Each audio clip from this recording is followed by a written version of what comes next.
What's up, everyone? Blue here at Blue Bears Games, and today I'm going to do the upgrade guide for the Bedecked Brokers Streets of New Capenna Commander Precon with Perry the Pulverizer at the helm.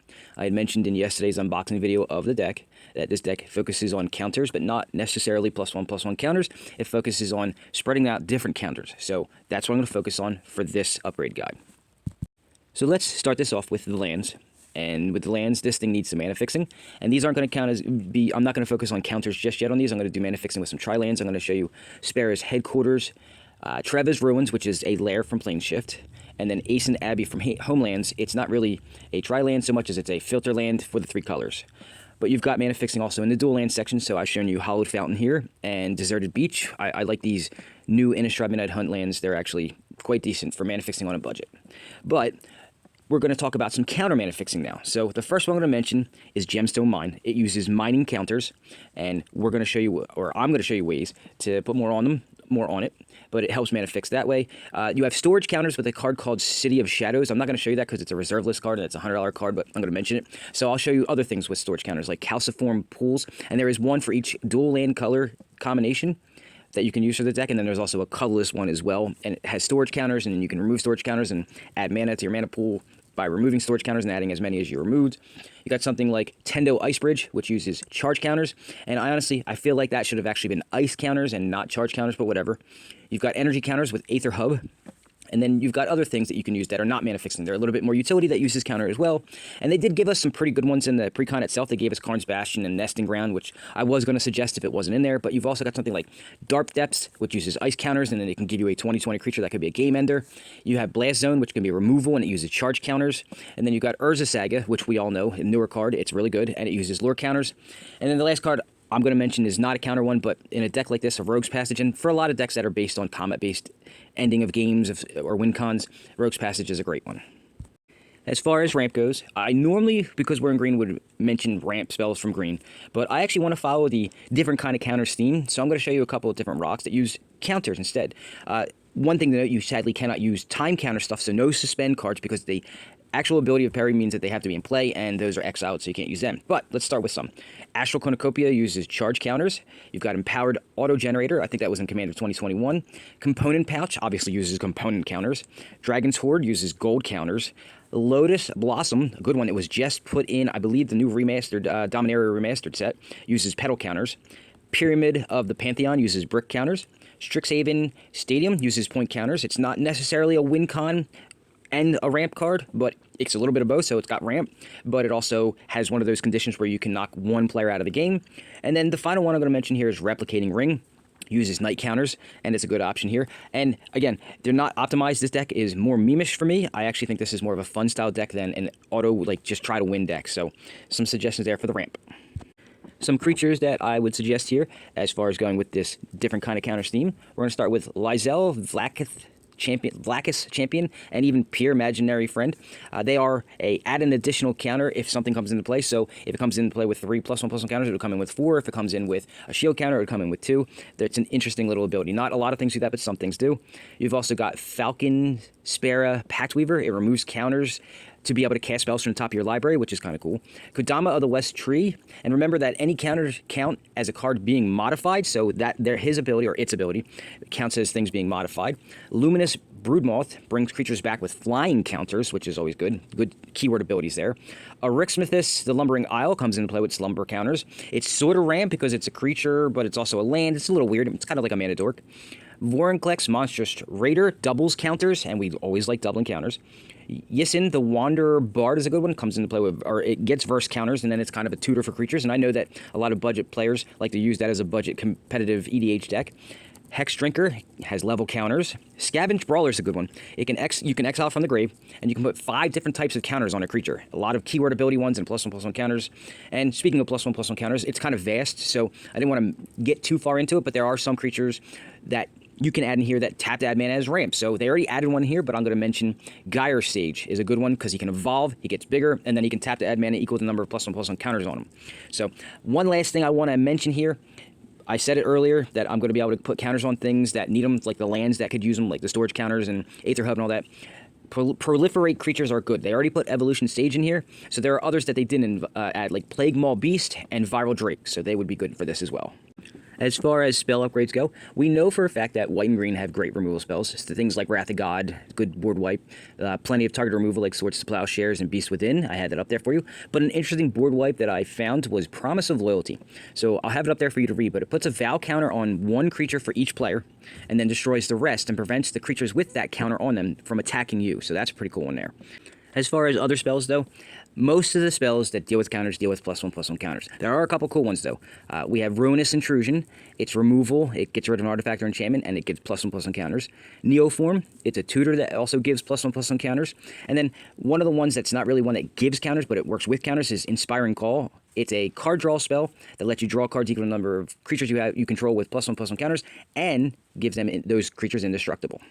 After that, though, there are only a couple of cool spells that deal with counters that I could find that I liked. I mean, there are others out there, but these are the best ones I could find. Something like Clock Spinning. It's a buyback spell that helps you either add or remove a counter from a permanent for one that they already have, and it's pretty cool because it works with planeswalkers as well. I did look that up. It does work that way.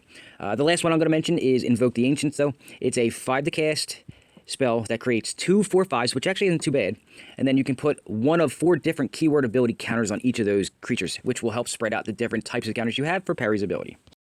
As far as some enchantment upgrades, we're going to go over a couple here. We're in green, and we're going to take advantage of that because green is great with tokens and counters, right? So obviously we're going to use doublers here. Doubling Season, Branching Evolution, Primal Vigor, good stuff there. I mean, we're in the color, so we might as well take advantage, right? After that, we're going to look at As Foretold. It uses time counters, and it helps you cast a spell each turn, and not just your turn, but during every player's turn, at least one for free, equal to the casting cost has to be equal to the number of counters on it. Let's see here. We got Mystic Remora, uses age counters. It's card draw. The only downside to it is that, it has to go away, so maybe you can use something like Hall of Heliod's Triumph to be able to get it back because it will go to the grave, plus removal, whatever. Broker's Ascendancy, it deals with +1/+1 counters and loyalty counters, and I have to ask the question, why wasn't this already in the box to begin with? Hardened Scales, you can't really do a deck about counters without including that. You have Luminarch Ascension, deals with quest counters and helps you create 4/4 angels, most likely in abundance because it does it for cheap. And lastly, I'll mention Paradox Zone. It's actually a pretty cool one. It comes in with growth counters, then creates tokens that get +1/+1 counters, so it gives you multiple different types of counters to go with Perry. Up next, let's look at some artifact upgrades that you can do. I want to mention real quickly that most of the stuff I found dealt with either charge counters or +1/+1 counters. So let's look at some other stuff that can be beneficial and fun for you. Let's look at Aetherworks Marvel. It uses energy counters it creates energy counters that you can spend those energy counters to look at 6 cards on the top of your library and cast one of those for free. You've got Fraying Line. It uses rope counters. It's limited creature removal that for at least one full round, your opponent can delay the exile effect, but you can control it after that. So most of the time, you're going to get all but one of each of your opponent's creatures exiled. Instrument of the Bards uses harmony counters. It's a creature tutor that can be used repeatedly, even if it's in a limited fashion, because it has a limitation to it. The Magic Mirror uses knowledge counters. It's card draw, and the last time I checked, card draw on Commander was good. The Ozolith doesn't actually provide any counters, however, it does move counters around quite a bit, so when a creature dies, they go on the Ozolith, and then you can put them on something else, and here's the cool thing about that, when you have something like a Doubling Season out, or any of the doublers, when you move counters, it's counted as actually putting counters on it, so you can double them again. And the last thing I want to mention here is Proliferate. We want to be able to do that as much as possible, so 2 artifacts that can do that is Contagion Engine and Contagion Clasp, so good options to add there. But I want to mention one last thing. There were over 60 different artifacts that deal with charge counters and over 120 artifacts that deal with +1/+1 counters alone. It's kind of a lot to go over, so I will tell you to go look at MTG Familiar or the Gatherer, whichever one you use to look up cards, and focus in on the ones that you want to use for the deck that will fit the theme that you're trying to do. As far as Planeswalker upgrades go, Planeswalkers are interesting because they inherently provide you with loyalty counters. So, and not many things do, so that's a good way to diversify your counter selection. Most of them deal with +1/+1 counters. They gave you one in the precon, but I'm going to mention a Ajani Goldmane just as a placeholder here. It deals with +1/+1 counters, but so does every Ajani, so you got to kind of look at that. And honestly, most, if not all of them, deal with +1/+1 counters in some way, shape, or form. So I'm going to advise you to take a look at each of the ones in the color combination that's provided for this deck and go from there and take a look because there are just so many. The one that I found that doesn't deal specifically with +1/+1 counters is Vivian Monster's Advocate. She deals with Vigilance, Reach, or Trample counters, so that's pretty cool. But if you want to take a look at a really cool one that does deal with +1/+1 counters, Jian Yangu Wildcrafter. It gives a +1/+1 counter, but it's the static ability of that card that really shines. It makes it so that every creature you control with a +1/+1 counter on it now taps to add mana, so that's why I'm mentioning him specifically.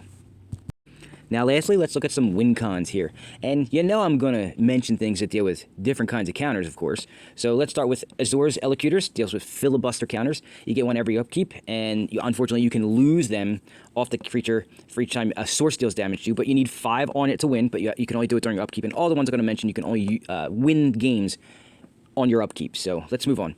You have something like Helix Pinnacle, uses tower counters. It itself has Shroud, so that's good. You can add counters on it anytime you want at instant speed by paying 1 mana for 1 counter, and you win the game if you have 100 of the tower counters on it. Another one is Simic Ascendancy, uses growth and +1/+1 counters. You put a +1/+1 counter on a creature for each 3 that you pay into it, and anytime a +1/+1 counter is put on a creature, you put a growth counter on Simic Ascendancy, and it doesn't matter how the counter got there. It could be either from the Ascendancy or from another ability, and if it has 20 counters on it, you win the game at the beginning of your upkeep. And then the last one I'll mention, Darksteel Reactor, deals with charge counters. It's indestructible. It's a 20-turn clock. You have to, at the beginning of your upkeep, if it has 20 counters on it, you win the game. You can speed it up with proliferation abilities and effects with the Contagion engine and class, so it's good stuff there, and that's what I got for you for today. Like I said at the beginning of the video, this deck definitely is not for winning. This is for fun. It's a meme-style deck. So for those of you that love that kind of thing, have at it and go do what the game's meant for. Have fun. So that's the video I have for you this week. If you have any comments, questions, or concerns, or just want to talk about the deck or any of the other decks and videos that I create, you can go ahead and contact me at bluebearsgames.online on Facebook. You can email me at bluebearsgames@gmail.com, and I'll get back to you when I have an opportunity. Or you can leave a comment in the section below, and I'll get back to you in that way. And then if you want to talk further after that, you can go ahead and contact me one of the other 2 ways. On top of that, if you're looking to help support the channel, there are a couple ways you can do so. The first way is actually just out of generosity. You can go ahead and do some donations to me. And the way you can do that is through PayPal at paypal.me/bluebearsgames, at Venmo at bluebearsgames, or through Cash App at $bluebearsgames. The second way that you could help support the channel, this one actually gets you something for your money. You can go ahead and take a look at all the decks that I've made, and you can make a purchase of 1 or 2, or maybe even 5. I have 60-card decks available for sale, and I also have Commander decks available for sale. So if you're looking at them, you can go ahead and take a look at any of my stuff on the Facebook page or through the Facebook Marketplace. They're all available there. You can see the logo that you need to look for, and all those are available for purchase. You can contact me at any time, and we'll go ahead and talk about how you can acquire one of those. And the last option is the freest of the 3 options. You can do me the favor of subscribing to the channel if you haven't done so already. That way, when I get to my 1,000 subscribers and 4,000 watch hours, somebody else will be paying for the bill. You can also like the video. Apparently, the analytics show that the more people who like your video, the more viewed it gets. So that would help me as well. Or you can share it out on your social medias, whatever one you have, and other people will eventually start subscribing and watching more videos. So all 3 options are great and will help support the channel. That is my time for the week. I want to thank you for watching. Please join me again next week for another deck build video, and I will see you all then. Have a good week.